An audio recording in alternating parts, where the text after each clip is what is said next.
everyone, what's up? My name is Joss and welcome back to my channel squibblesreads. Today I'm going to be doing the Booktube Recommends TBR jar project thing. I'm not really quite sure who started this project, but I did it last year as well. Basically what you do is that you ask 12 of your favorite booktubers or friends or people in the book community or whoever to give you a book recommendation, something that they like or that they think that you would like as well.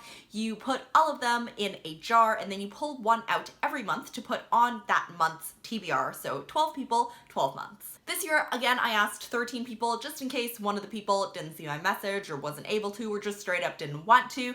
All of those people actually replied to me, so I do have one extra book this year, so no problem, I will just double up 1 month like I did last year. Side note, this shirt looks really strange on camera, so I'll just let you know that this is a bunny. To those 13 people who did give me a recommendation, thank you so much for taking the time to message me back, to read my message. Some of you looked on my Goodreads, which is totally like above and beyond anything that I would have expected. So I really appreciate it. Thank you so much. Today I will let you guys know what all of those books are, who recommended them to me, why they recommended them to me, and what basically a little bit of a synopsis of what they are about. I will leave all of these 13 wonderful people's channels in the down bar below so you can check them out if you want to. Okay, so we are going to start with Kristin from Vienna Waits Books, who recommended me The Secret History by Donna Tartt. This is a copy that I did pick up at a library book sale in I think October. This is about a group of 4 students at an elite New England college who fall under like the spell or the expertise of their professor who teaches them classical studies.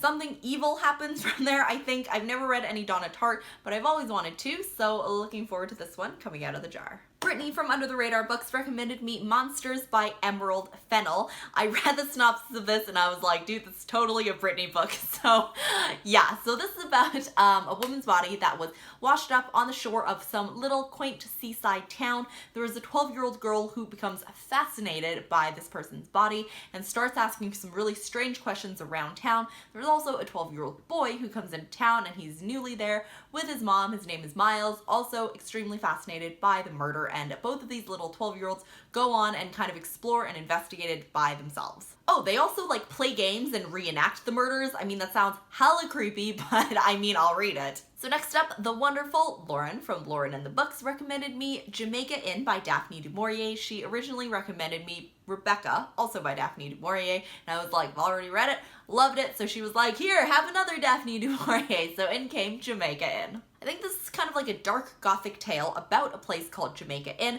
This is owned by Aunt Patience. Aunt Patience is Mary's aunt. She's also married to a dude whose name is also Joss, just like me. Other Joss is involved in some dark deeds and Mary gets somehow drawn into that. Then the wonderful Chelsea from The Reading Outlaw recommended me Becoming Abigail by Chris Abani. This is a novella about a girl named Abigail who is brought to London from Nigeria and her family tries to get her to participate in the sex trade. She flees and finds herself in the shadow of a strong but dead mother. I'm not really quite sure what that means, but it was on the synopsis. But I do trust Chelsea. She's a really close friend of mine, so I'm really looking forward to this. Next, Elizabeth the Lovely Human from Books and Pieces recommended me The Book of Phoenix by Nnedi Okorafor. I have been wanting to read some Nnedi Okorafor and I suspected that Elizabeth would be the one to recommend it to me. So this is about a girl named Phoenix who is grown and raised in a genetic experiment. She is 2 years old, but she lives in the body of an adult. And also the mind of an adult, I think. So the man that she is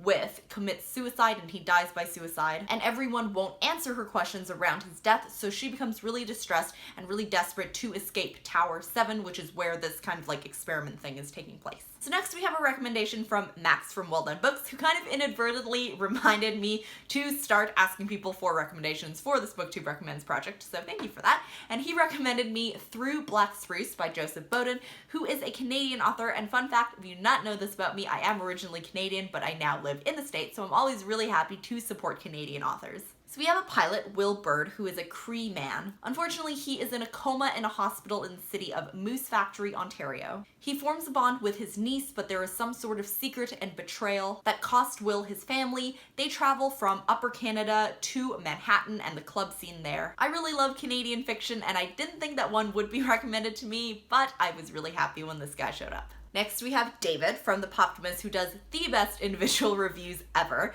He recommended to me Where the Air is Sweet by Tasneem Jamal. This is a family saga spanning 3 generations of an Indian family in Uganda. So in 1972, there was this mass expulsion of South Asians from the country of Uganda. This is a story that goes back to 1921 and tells a story starting with Raji and his Indian family, why he left India to come to Uganda and what they were looking for there.